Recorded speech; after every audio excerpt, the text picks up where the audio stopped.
are we moving people up? And are we doing that with any kind of adverse impact? Are we doing that with parity? Are we offering pay? And that's complete remuneration. So pay, benefits, wait, everything. Right. Are we doing that with parity?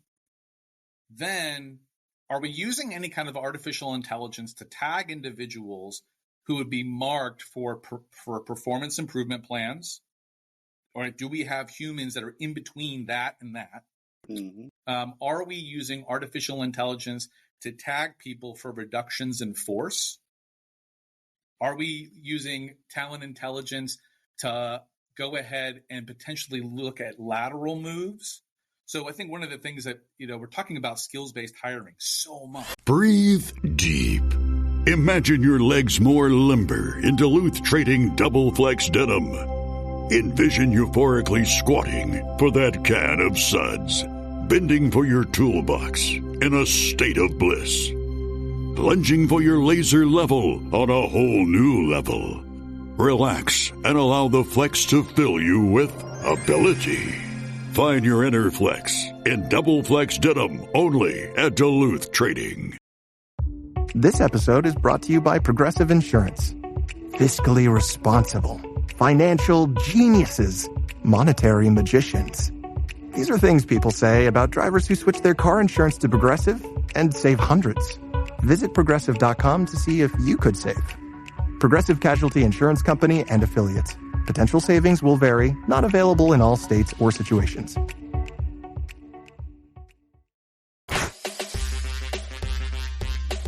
This is William Tincup and Ryan Larry with You Should Know podcast. We got Andrew Gadomski on today. So we're going to talk about all kinds of fun stuff around AI and compliance and auditing and ethical, moral, I don't know, all kinds of good stuff. And especially as it relates to compliance and some of the governmental actions both here and abroad. And Andrew's an expert and love his analytical mind. Wish I had half of it. And so why don't we just start there? Andrew, what's going on in your world? What are you doing?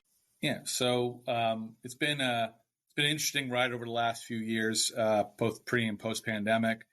As some people might know, in December of 19, Aspen was asked to come into the federal government and work with the Workforce Planning and Strategy Group within the Cybersecurity and Infrastructure Security Agency. So this is the cyber arm and the security arm of the Department of Homeland Security. Right. At the same time, we started really exiting out of, let's call it, dashboarding. Right. So since 13, we started doing, centralized dashboards and data lakes and cloud. We were doing that for a long time. And there's like a point where, you kind of see the writing on the wall that, we went from dashboarding to gap analysis and risk analysis. And there's like a point where it's like, okay, you don't need to do that anymore because if you're not doing it by now, if you haven't bought into the concept, you're not going to do it. Right. Right. If you're not using data to make decisions by now, you're just not. So that's fine. So we got We're out just of waiting for those people to die is pretty much. Yeah, right. You're just waiting for those people to leave. Yeah. So we kind of got out of that business and started doing more root cause analysis. And at the same time, we're working with the department. And then I had some medical stuff, candidly. I'm a person with epilepsy. A lot of people don't know that. Didn't know that. It was dormant for 35 years, and then it wasn't. Wow. And that is a bizarre twist to a lifestyle. No driving, no swimming, no walking. I mean, there's all kinds of weird stuff that was going on, and I had to figure that out.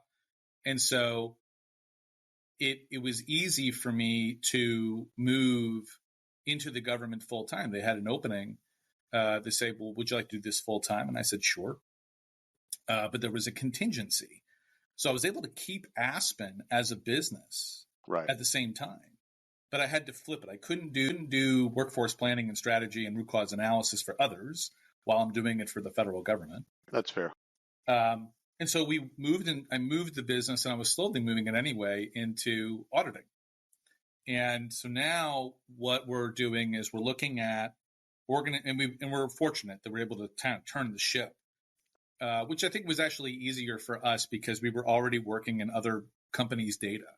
Right? We're already hooked into their networks and working on their laptops and looking at Workday and Phenom and everything else. A lot of people know that we've been doing that a long time. So we're focused in on, are companies using artificial intelligence, and if they're doing that, is it efficient? And then same thing, but then compliance started to come up, and there was there was enacted legislation there was pending legislation that was waiting to turn on. There was drafted legislation that was waiting to turn on if it got approved.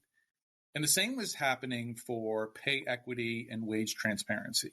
Mm-hmm. So we saw an opportunity to exit the analytics business and move into the auditing business. And so now we've got customers that, we are behind their firewall, and we're looking at their usage of both.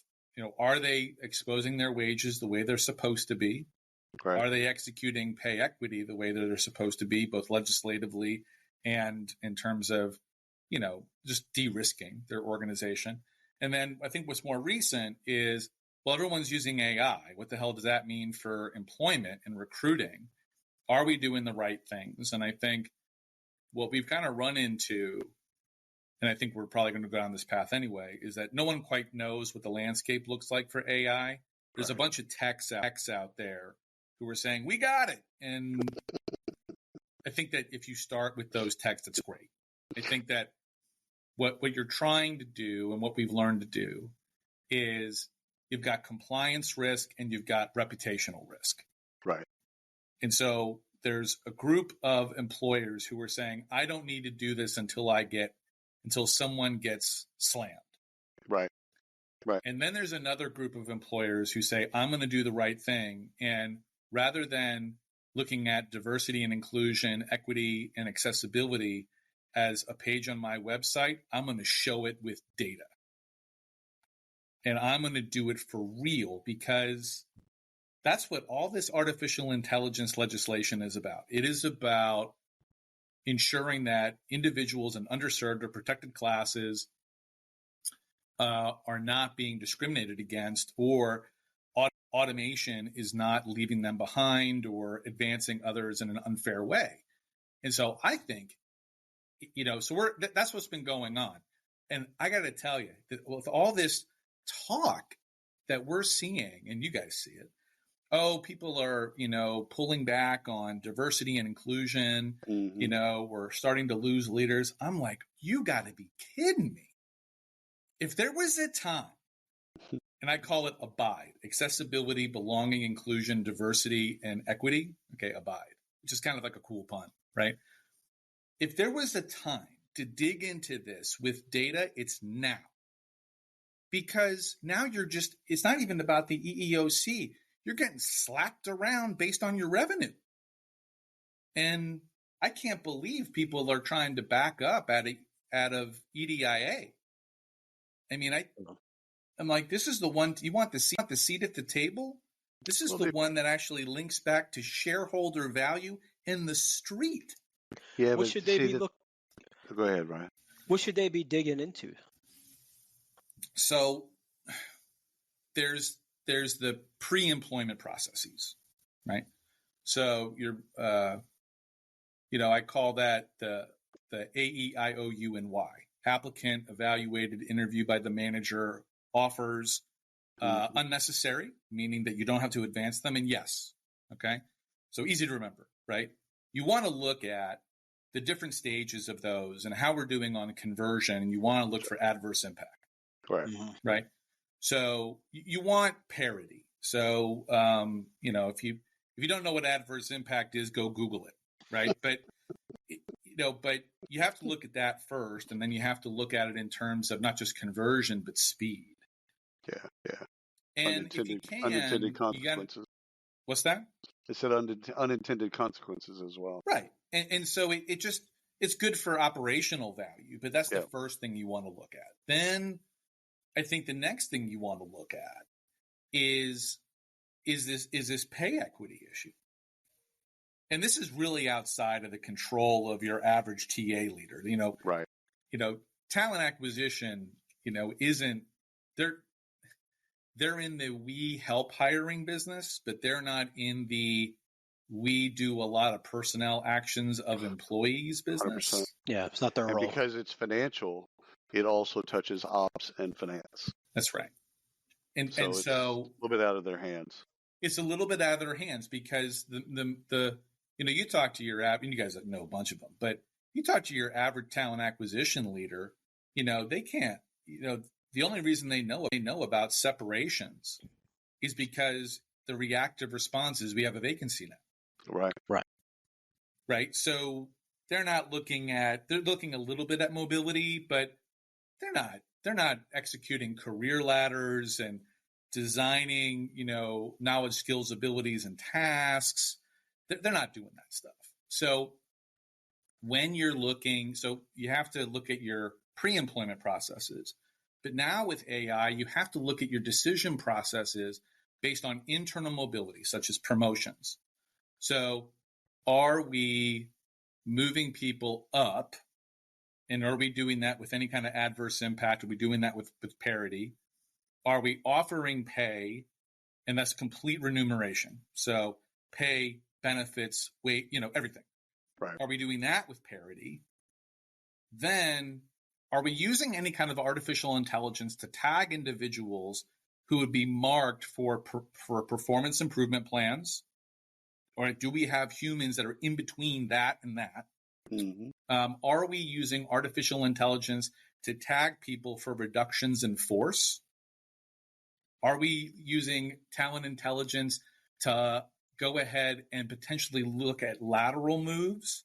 So I think one of the things that, we're talking about skills-based hiring so much. Mm-hmm. Okay. You've hired all these people. Yeah. So great. You've hired all these people. And now you have a skills taxonomy. So you're going to use the skills taxonomy to figure out, well, I'm a project manager. Can I go work as a project manager in another division? So are you going to rock and roll on AI to make that decision based on the skills taxonomy? Right. And just automatically assign that person and they rise to the top? Or are you going to have humans involved? And if you are, where and did you document it? And so everything I just talked about, from mobility to pay equity to the transparency to the exits to the change of workforce. We didn't talk about reorganizations. That is so beyond the average talent acquisition leader. And that's because it's just not in their scope. Right. And what's bizarre is you look at a company like Workday, and they just acquired HiredScore, right? Mm-hmm. So good for Athena. That's awesome for her and her group. 100%. How long do you think it'll take for Workday to wrap that in their one ecosystem model, make that for the pre-employment processes, then to find another company that'll do performance management and skills taxonomies and have that rope into artificial intelligence? Not 100%. That. Not only that, is 2 weeks prior to that, they put $250 million into Paradox. Right. So there's another hook there, but we'll digress on just Workday and kind of their stuff. But I want to get your take on audited AI and ethical AI. And in particular, what I want to kind of unpack with you is this is 2 years ago, so it's a little dated. I only could find one HR tech vendor in the world that had third-party audited AI, meaning they had hired a university, they gave them all the data, they paid them a ton of money, and they gave them all the data, and they said, is it doing what we say it's supposed to be doing? Right. And if not, what needs to be calibrated, recalibrated, etc. I don't know of anybody else that's doing that. I know a lot of folks that do it internally. Right. which I believe is, who's watching the chickens in the chicken house type stuff. Like I don't believe in that particular model. I think if they're going to do it, then it should be third party. That's my own personal belief. The ethical part, what I want to get your take on an ethical AI is who's best positioned to actually say what ethical AI is and isn't as it relates to work. So take those wherever you want to go. So first of all, ethical AI, that's kind of like saying computers. Well, they're all based. Well, at least as I understand large language models in this particular instance, they're all based on their moral code. Right. Right. There's a morality to them, which I'm not sure I like or not. So, but ethical AI is also, first it's around the data coming in and are you using that data in a responsible way in terms of insulating where the data, the people or the individuals or the companies that contributed to the data. Is responsible in your mind at that particular point subjective? No, I think that you sure? ethical ethical AI does not include sensitive and personal identifiable information. It does not include it doesn't include any data that hasn't been voluntarily disclosed or isn't open source intelligence. I mean, so there's some of those basics. Yeah, some of those are teetering on legal though. That's illegal and illegal, right? But that's part of it, right? Okay. So part of it is we have a structure as either a deployer of artificial intelligence. So this is a company that's deploying somebody else's, or we're a developer. Right. Well, if we're a developer, how do we train this? And did we do that in an ethical model? Did we get our data from the right places? In addition to ethical, is this secure by design concept?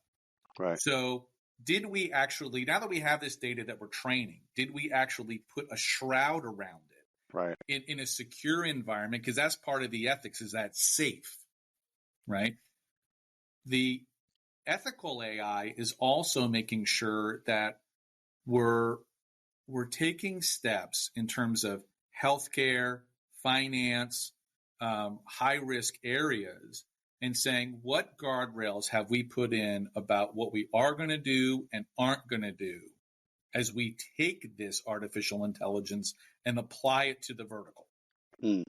So ethical AI in healthcare, when we're looking at it in terms of identification of cancer cells or forecasting models around vaccine or so on, there's a different set of ethics associated with those applications than say we're going to use artificial intelligence to determine what is the mortgage rate percentage we are going to offer to Andrew, William, and Ryan versus whoever. Mine would be higher. I'm at 14%. Yeah. Andrew's probably got the best one. So I'm interested to go ahead and finish your thought, and I'll come back. So I just think that the first thing is that this concept of, we've had some vendors kind of come out in the HR space and say, here's our ethical AI statement.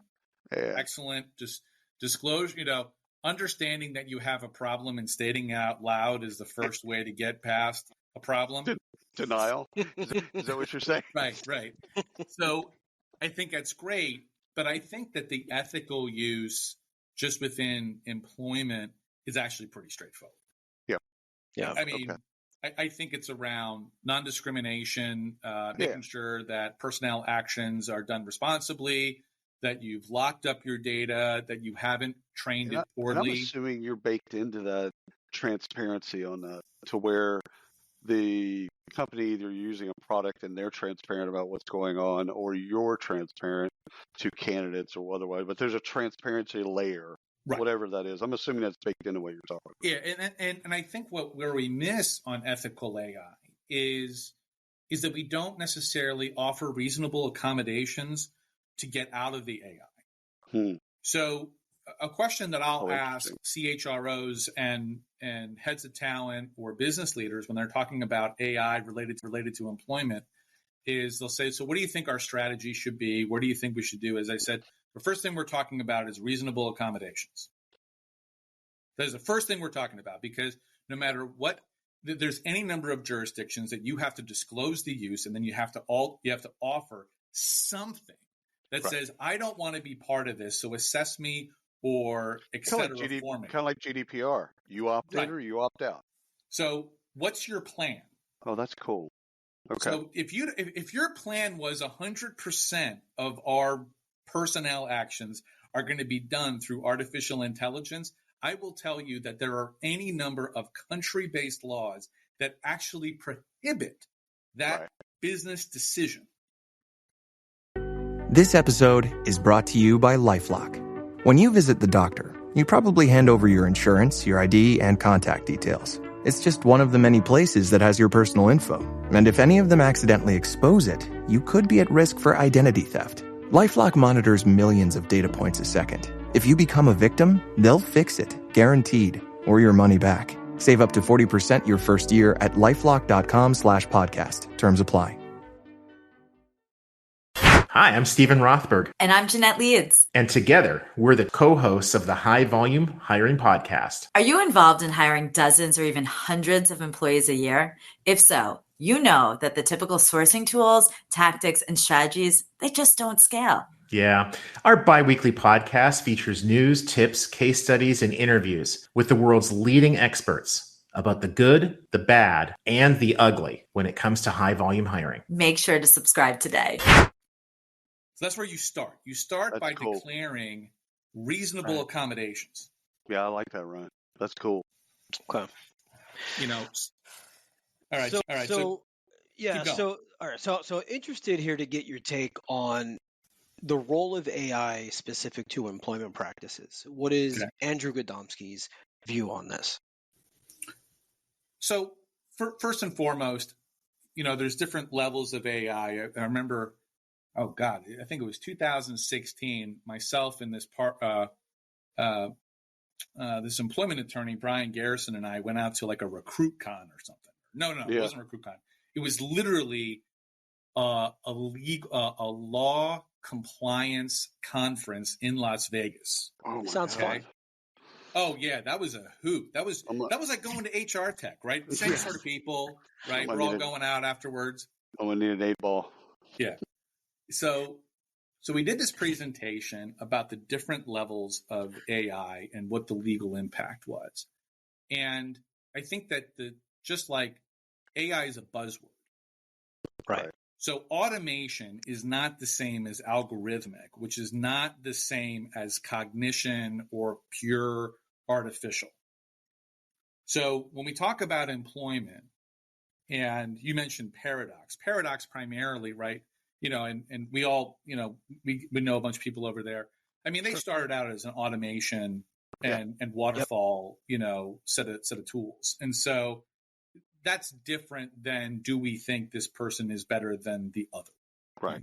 Matching technology or stuff like that. Yeah, right. So you have similarity matching as as a statistical model and as an algorithm, is really old. This is not new stuff.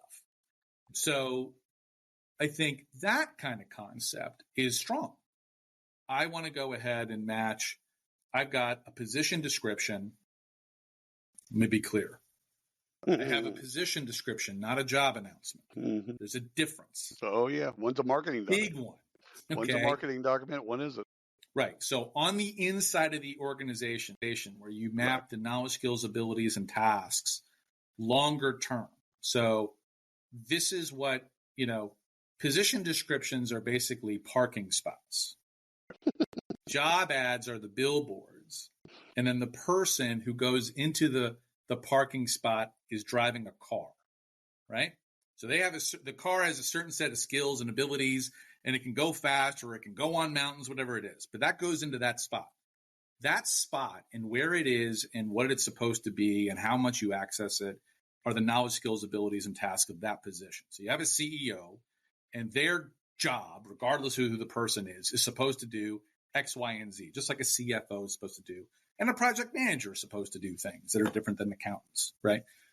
So once you have those position descriptions, if you want to go ahead and say, I've got a resume, I've got performance management, or I've got some sort of profile within the organization, and I want to do similarity matching between this in-depth position description, which is stable, by the way.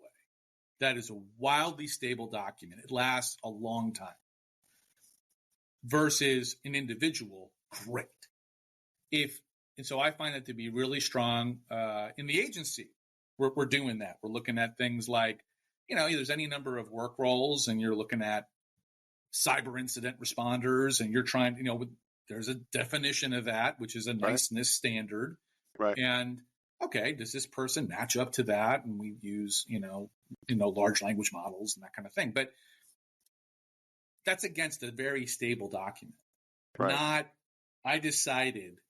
The manager decided to say, these are the 3 bullet points, and I got to make sure that they install Workday in the next 18 months. And that's what's on the job announcement.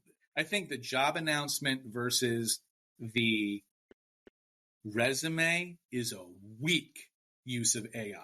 100%. Weak use. 100%. Generative AI, you want to go ahead and make up interview questions, and you want to make up job announcements, and sure. You got employment branding people who want to make 27 versions of the same Facebook post or whatever. Yeah, have at it. I mean, that's just editing. You and I were at a dinner 100 years ago when you were really doing a lot of great work on the analytics side. And we got into a conversation around data, dirty data, and whether or not practitioners could trust the data. Yep. Which I think it was a great conversation for us to have. I wish we would have probably broadcast that to other folks, because you're never going to have perfect data. This idea that you're going to be sitting on some type of perfect data and then be able to make perfect decisions, it's kind of just a dumb concept, right? But yeah. What I want to bring you back to is not that conversation, because that's old. How much do you hear about that as it relates to AI? And is some of it being data and some of it being trust from practitioners? So artificial intelligence is a series of statistical models that are, hyped up. And so there's training data that comes in, and then if they're really smart about it, they're going to use what are called holdbacks to say, okay, we've trained it with this data, and then we're going to test the models, and we're going to pull some of the data out. We're going to put some data back in, and then we're going to keep our confidence up, and we're going to look at different statistical models, and we're going to see how much error we have. So that's an old concept, also known as area under the curve, right? So you want to look for the error. If you're doing that. If you're doing that at a baseline, that is the minimum of artificial intelligence. If you're winging it outside of that, like, that's not AI, that's winging it. It's artificial, not so much intelligence, maybe artificial. What's less than intelligence? Stupidity. Well, yeah. Artificial stupidity. It's artificial hype, right? It's artificial hype. All right, very good. But if you're going ahead and you're doing your training the way you should be, then what you need to do is you need to make sure that the data that's coming in for, say, similarity matching doesn't have its own flaws. Right. And I think where we're struggling is, and you got to get past all the blog posts and the LinkedIn, that, this is the greatest solution ever. It's like, it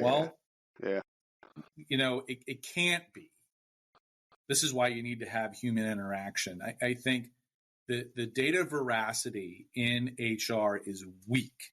Right.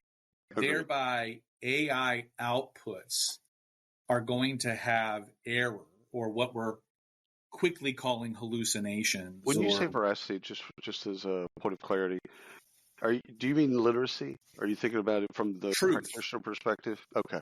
So data truth, which is we have a structured set of data, and it says Andrew Gadomski, not Andrea Gadomski. Right. Right. F name, L name, got it. Right, that kind of stuff. So it's Okay. it's accurate data, but Okay. That's where I think we're seeing with AI is that the things that we might be putting into it as an employer, we're depending upon the service provider that we're using and the training that they executed to line up with the data that we have to come up with the outputs that we want. And I think when I look at organizations and I see, they're like how many, you look at things like how many interview dates are actually logged in the applicant tracking system and how many are actually accurate. Right. And unless you're using an automated tool to do all of that, you're depending upon manual. Right. You look at basics like that and you say, well, we don't even have veracity around our normal staffing processes. Right. So what are the chances that we've got really strong veracity about stuff that's a lot more complex? I'm picking up what you're putting down here. And so it's kind of like, well, and by the way, the matching is all subjective anyway. Oh yeah, of course. So I think that from a speed perspective, it's great. We're loading our own biases into the match. Right. And we're not even talking about the right things with AI right 100%. now in employment. 100%. So we need to I keep on talking about skipping to the end. So here's the end. The end is within 2 weeks of a job being posted, it's filled. That's the end, right? That's what everybody wants. Everybody wants. And that time period could be 3 weeks, but it could be 2 days. But right. The idea is that it opens, like, it closes. Right. Yeah. Got it. Now, the first problem with where we're going with AI is we're creating an environment where there's no fear of leaving. If I can fill a job in 2 weeks, then I can find one in 2 weeks. Right. So the dynamics in the employer change because if the employee doesn't have fear of leaving, and then the employer and the management team have a fear of people leaving at any time, it changes the total dynamics around your culture, how you manage, and those types of things. I haven't seen any of that stuff anywhere other than this podcast right here. Right. It's an interesting point. Let's go deeper on that. When did this change happen? When did you start to see this? Free agency in sports. Yeah, it's basically I'm pretty sure we said this before. Loyalty to the employer. It's changed. Destroyed. Right. Yeah. So both ways, bidirectional, by the way. So this is when this started. So this wasn't automated until pretty much. So this is in the part of being automated, right? Where we can see little tools coming up that allow you to apply to 200 jobs overnight, and right. And when we got people who make mistakes where they don't put a limit on how many people come into a job. So you got 1,000 candidates that pop in because they're all using artificial intelligence and to apply. And then the recruiter walks in the morning and it's like, what the heck? And they're like, I can't go through all these people. And they're all moaning about the work that they have to do. And then they say to their boss, well, we need to go ahead and get AI so I don't have to go through this, when it was just like, okay, just stop and cut it off at 50 applicants. That's all. You just needed to hit the button, right? Right. Well, yeah. LinkedIn apply, Indeed apply. That's we fell in love with volume, both sides. Oh, the candidate fell in love with volume because I can just apply to boom.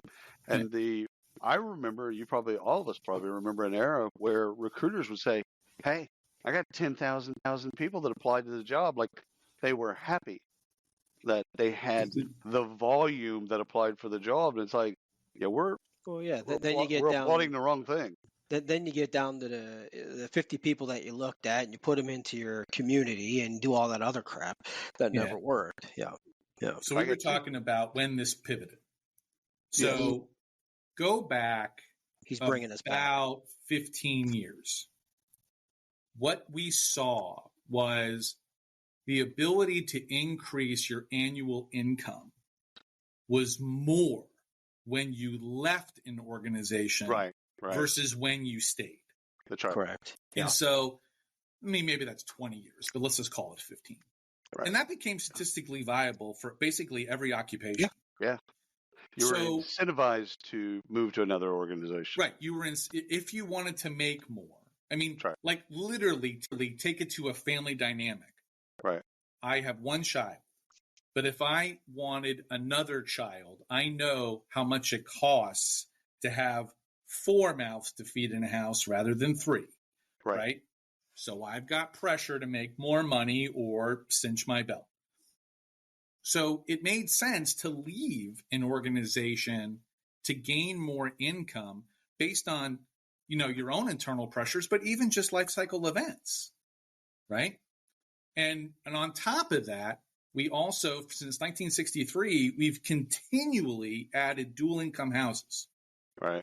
So what's happened is you make more money by leaving, and you have 2 people in a house working, dual income houses. So it becomes fashionable to leave. And now it's turned into I can leave whenever I want, not just because of money. Right. I need to have fair treatment. I need to make sure that I'm well, I have all the benefits. And that's absolutely true. That's absolutely true. So there's no social barrier. No. To, well, I've been with an organization for 2 years, and if I leave, I don't have, I can explain why I've left 100 different ways. Well, you remember how we would talk about gaps in resumes. So we would talk about it for a decade. We were talking about how do you explain the gap in a resume? There is no explanation of a gap in a resume. Who cares? I got 2 questions. You can handle them any way you want to. One is, are you a buyer or seller of a chief AI officer? That's one. Okay. 2, who's best suited to help with compliance around AI? And again, setting some of the boundaries or some of the guardrails, if you will. You and I pre-show, we talked about politicians and academics. Neither of those might be the case. But so one is your bid on the emergence of a potential emergence of a chief AI officer. Yeah. What you think about that idea as conceptually, and the other is who should be writing that? Who should be helping us with the guardrails of AI? Okay, so absolutely, you should have a chief AI officer if you're an organization that, number 1, is in healthcare. Number 2, if you're in finance, if you're dealing with any kind of regulated industry, public-oriented, consumer-based service where data would come in, and there's the threat of artificial intelligence tainting that data, right? So, so there's this weird cross between if you have a CISO, if you have a chief information security officer, you probably need an intelligence officer. 100%. Okay? Because you're already in a market where you actually said there's all kinds of threat to our organization. So now that means that with artificial intelligence, not only are you using it, you're protecting it against it. It's not going to be the same skill set, but it needs to be a person that's coordinating their efforts with that person.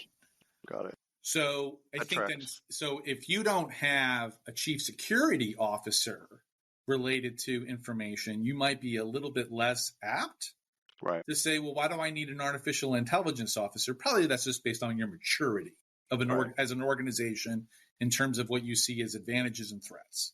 Okay.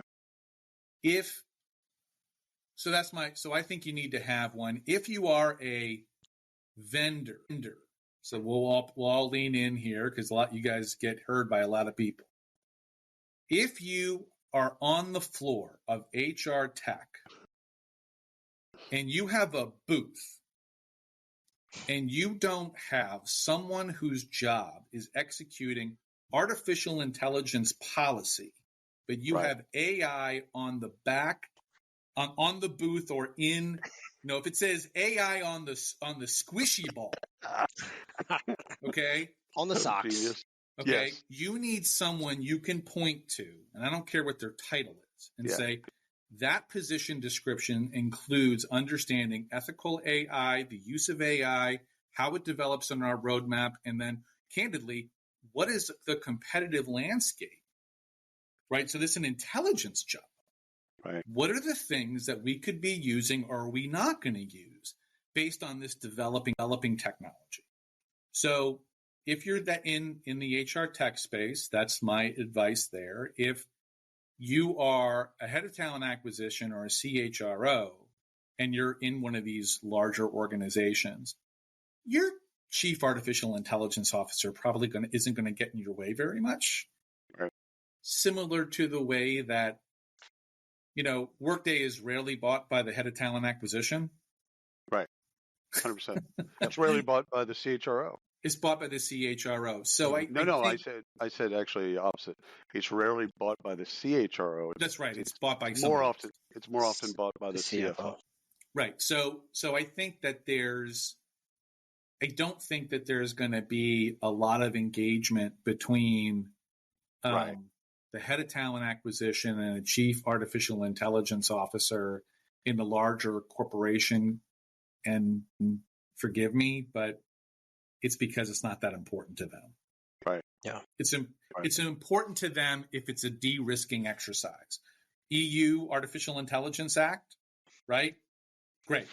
If you are a healthcare organization in the state of Maryland, your chief artificial intelligence officer is going to talk to the CHRO because that's a de-risking exercise around employment. And, if you've got 7 clinics and you're burning through 3,000 people a year as employees and you're looking at 30, 40, 50,000 applications, yeah, there's a conversation there. Because you need to have, okay, we're using artificial intelligence. Where are we storing the data? Are we getting external observers? Do we have an internal audit? I need to know those things because the CEO is asking me as the chief artificial intelligence officer, how have you increased efficiency and how have you de-risked us? Those are the 2 things a chief AI officer answers. And the de-risk is probably more important than the efficiency one. Right. And by the way, that whole concept of de-risking, it's brand new in HR. Yeah, but we talk more about the efficiency side. It's more of a comfortable conversation about the efficiency. Like, this is going to make it efficient. But risk is boring because it gets back to compliance. Like HR is compliance. Period. End of story. But people are bored by compliance. But it's the stuff that makes HR HR. Yeah. And so I think the de-risking is a great conversation. You had a second question. So the first one was, do you need a chief AI officer? And then the second one, which I didn't skip over, I just haven't gotten to yet, is guardrails. What are the guardrails you need to have? Who's best suited to create the guardrails? Okay. You're talking about employment now? Yeah. Okay. Well, there's a couple of things. So there's a couple of things that influence that. Right. If you're a global employer and you've got thousands of people, you need to have guardrails that are educated by the CHRO once they're informed. As this is a de-risking exercise for our organization, and that is important for not only the CEO to know, but the board to know. And the reason being is you talk about de-risking and you talk about legislation and you talk about workforce efficiency, not just you talk about to the board, but you're talking about it to the SEC and you're talking to it about the regulators inside the EU around corporate sustainability and responsibility. Right. So that's a big strategic conversation, right? So the guardrails start with HR, and they're informed by legal organization, and they're informed by auditors who are independent, who are looking at the data, right? And they can be informed by their heads of talent and their heads of org design and that sort of thing. So it starts with the CHRO. It probably ends with investor relations and says, we are responsible We are following the rules, and that makes us It's in the a annual better, report. more innovative workforce that retains people better, so we have less risk. Right. And that's why you should invest in us. That tracks. That tracks for me. Right? Ryan, what do you got? I like it. I like the answer. I got nothing else to add here, man. Andrew, go ahead. Do you have one more? Outside of the guardrails of like who's going to create the laws. Like we talked about the EU and what they're doing, and we've talked about some of the things that our country is doing, both federal, state, municipal, etc. My fear is politicians are going to write a lot of that stuff, maybe even be impacted by industry and probably some tech giants, etc. But my fear is like a lot of things, I don't see politicians writing the things that need to be written. And so I would rather that be done by a think tank or be done by academics to write those. Yeah, now, I hear you. It's but too I don't late. agree with you. I'm about to be pat on the head. And so we're already in an era of what's known as the Brussels effect. So because the EU and the team in Brussels has launched this as much as 3 years ago, the die is cast. Okay. Right? So the UK is matching up legislation. India has matching up legislation. China published a 300-page strategy around artificial intelligence for the next 30 years and $300 trillion of estimated revenue. I think it's 300 trillion over the next 50 years. Some crazy number. And I stopped reading it after about page 60. I'm like, okay, this is I don't need to get into this. So we've already got the major market players already talking about artificial intelligence and how they're going to govern it. So, I mean, who is it? Senator Casey here in the United States. I think it's Senator Casey. I haven't had enough coffee today. He's got a bill that's been drafted. No one's talking about this. He's got a bill that's a federal bill that's been drafted talking about AI governance specifically in employment. Wow. And all it says is follow the rules of the EEOC. So it reinforces all of the EEOC laws and says, well, why don't we just pass a law that says all AI that talks about advancement and everything else follows these laws. Right. Which seems basic. It's kind of like having like an agency like OSHA, right? Yeah. It's like, yes, we're not supposed to, the only the Joker jumps into the chemical try not to kill your employees. Right. There you go. It's like, okay, we're going to write some rules down because some of these rules are already there, but we're just going to go ahead and blanket it. I mean, if you listen to, if you listen to the EEOC commissioner, he's all over the place, by the way. Right. So Keith is out there talking, hey, we've already got these things on the books, and running an audit, following the rules, using AI might make it better for you. That's fine. And he's right. You got to follow the rules. And if you're using AI, it helps you reinforce the fact that you're following the rules. That's cool. I think having if you look at what the president's come out with around artificial intelligence and governance and guidance, it basically says, do the right thing. Right? It basically says, do the right thing. This federal drafted bill is basically saying we're applying AI to employment, saying continue to do the right thing, but prove it. Aye. Right? And that's basically what the EU has said. EU has said you got to have either smart people or external people looking at your data saying, are you doing the right thing? New York was bold enough to say you absolutely need to have an independent auditor. Right. Of course, about 7 companies have complied with that. But I think it's, again, everyone's not thinking about this stuff as compliance risk. Right. Dumb question alert. The NLRB, I've always thought of the NLRB shifting with political who's in office. So if a Republican's in office, okay, it goes one way. If Democrats in office, it goes another way.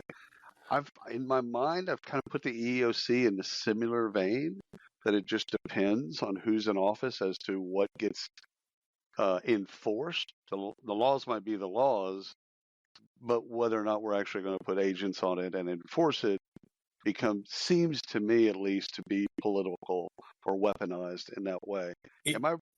First of all, dumb? I said it was a dumb question alert. So do I have that wrong? Okay. So this is what I will tell you about government and its missions. Okay.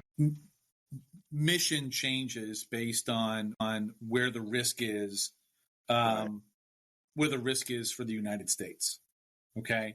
Right. So if the risk is increasing for, say, certain types of discrimination, we will execute, the government will probably execute more resources towards that, more budget towards that. So here's a great example. Okay. We haven't been talking about hate speech a lot until a few years ago. And then it became around, okay, houses of worship are being attacked or under threat. So then what you'd have to do is you start budgeting towards that. I mean, it's no different than, look at the TSA, great example. Before 9/11, I could have walked through Didn't matter with anything. 100%. So we shift based on the environment and the conditions. I think where we are with the EEOC is that we're paying very close attention to discriminatory acts. Right. One, because we have more people in the workforce. Two, because we have people staying in the workforce longer. And then three, we've naturally spread into other urban areas. So there's this concept of, well, I live in a place where I'm part of an underserved population, and I'm feeling discriminated against. So there's more recording of that, more documenting of that. And you have to realize that before we were using paper to make complaints. Right. Now I can go on my phone and I can swipe right and make a complaint. Right. So I agree with you that things will sway. I don't think that's necessarily I don't think that's linked to the executive branch. Mm-hmm. I think it's hard to link it to the legislative branch. Right. But I think what happens is the legislature, if there's a problem in California and it's getting a lot of noise in California, the members of the House and the Senate in California will start to pay more attention to it. Right. Right. It's probably the same is true of New York in some ways, that it pushes to the middle. If something happens in either of those two areas, it probably Andrew, we've kept you too long, and we could talk to you forever. Turns out you've got like a job and stuff to do. So stuff to do. I've got a job and a business. Thank you so much for coming on the podcast, brother. We absolutely appreciate you. My pleasure. Sir. I appreciate you guys inviting me on. And hey, let me thank you, by the way. So not just for inviting me, your words, your leadership, your advocacy in our space is longstanding. I feel very blessed and honored to have these dialogues with you. But thank you so much for continuing to push our industry, HR, to think differently. So thank you.